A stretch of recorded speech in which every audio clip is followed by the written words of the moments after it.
என் பெயர் ஜெர்லின் இன்ஃபன். நான் 5ஆம் வகுப்பு படிக்கிறேன். எந்தன் அழகு பெட்டகமே, அகிலம் போற்றும் அன்பு சித்திரமே, கருணை உன் விழியினிலே, கனிவு உன் மொழியினிலே, பாம்பின் தலை நசுக்கி பாரின் அழகையை பொசுக்கி பார்முகர் பாலகன் இயேசுவையே, பாருக்கு தந்த தாரகையே, தங்க தேரிடும் அழகே, தரணி போற்றிடும் தாயே, வைகரை வான்கதிரே, பிரிய காலத்தின் நட்சத்திரமே, விலையில்லா உயர்ந்த நட்சத்திரமே, கிறிஸ்துவர்களுக்கெல்லாம் சகாயமே, பார்க்கலாம் நான் பாடவா, பூக்களால் அதை சூடவா, மகிமை மலரே, மகிழ்ந்து என் மனமே. இங்கு கூடியிருக்கும் பெருமதிப்பிற்கும் மரியாதைக்கும் உரிய பெரியோர் அனைவருக்கும் என் பணிவாழ்வு கலந்த வணக்கத்தை தெரிவித்துக் கொள்கிறேன். பலர் இரண்டும் மாறி பரிமிகுந்த இடி உற்றாலும் பிறந்தர் கோடி இன்னல் பிழைதமி அழுதிட்டாலும் என் அன்னையே உம்மை தொழுதிடல் மறக்கிலேனே என அன்னை மரியாவை வணங்கி என் உரையை துவங்குகிறேன். விசுவாசத்திற்கு அதிகம் வித்திட்ட புனிதர், இவ்வரிகளுக்கு சொந்தக்காரர், மிக சரியாக பொருந்தக்கூடியவர், யாரும் மறுப்பு சொல்ல இயலாத பெருமைக்குரியவர் எம் அன்னை மரியாள், இறைவனின் தாய், இடைநிலையாளர், அமல உற்பவி, விண்ணக பேரரசி, மன்னக நாக்கினி, இன்னும் பல பெயர்களை தன்னகத்தே கொண்ட வணக்கத்திற்குரியவர் நம் அன்னை மரியாள். இறைவன் அருகில் நம்மை கொண்டு சேர்க்க, நம் விசுவாசத்தை அதிகமாக்க என்னென்ன செய்தார் செய்கிறார் என்று சிறு சிறு தலைப்புகளாக காண்போம்.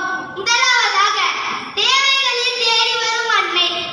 எலிசபெத் அம்மாள் கருவுற்ற 6ஆம் மாதம் என்று கபிரியேல் தூதர் கூறியதை உள்வாங்கி எலிசபெத் அம்மாளை தேடி சென்று நலம் விசாரித்து 3 மாதங்கள் அவரோடு தங்கி அவருக்கு உதவிகள் செய்தார் நம் அன்னை மரியாள். ஒருவர் செய்யும் நற்செயல்களும் நல்ல குணங்களுமே மற்றவரை அவர்பால் ஈர்க்க செய்யும். எனவே அன்னையின் இந்த நற்குணம் மற்றவருக்கு பாடமாக இருந்து பிறருக்கு உதவுவதன் மூலம் இறைப்பணி செய்ய வித்திட்டது. அடுத்ததாக, துன்பத்தில் துணை நிற்கும் அன்னை. பேசி புரிந்து கொள்ளாத உறவுகளுக்கு மத்தியில் பேசாமல் புரிந்து கொள்ளும் உறவு அம்மா.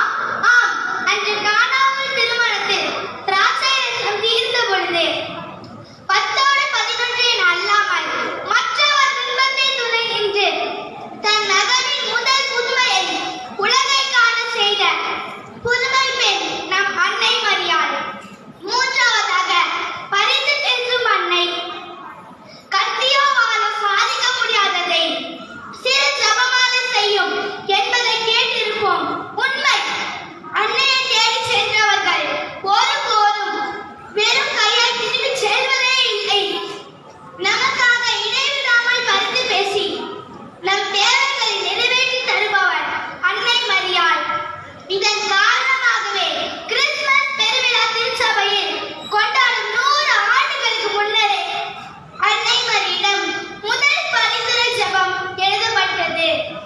நாம் அடைய முடியாதவற்றை அன்னை நமக்காக இறைவனிடம் பரிந்து பேசி அதை அடைய உதவுகிறார்.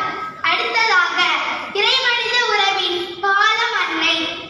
உயிராய் உயிரே நீ அம்மா, உறவாய் உறவே நீ அம்மா, நினைவாய் நிஜமாய் நீ அம்மா, நித்தம் வாழ்வில் வருவாய் நீ அம்மா. உயிராய் உயிரே நீ அம்மா, உறவாய் உறவே நீ அம்மா, நினைவாய் நிஜமாய் நீ அம்மா, நித்தம் வாழ்வில் வருவாய் நீ அம்மா.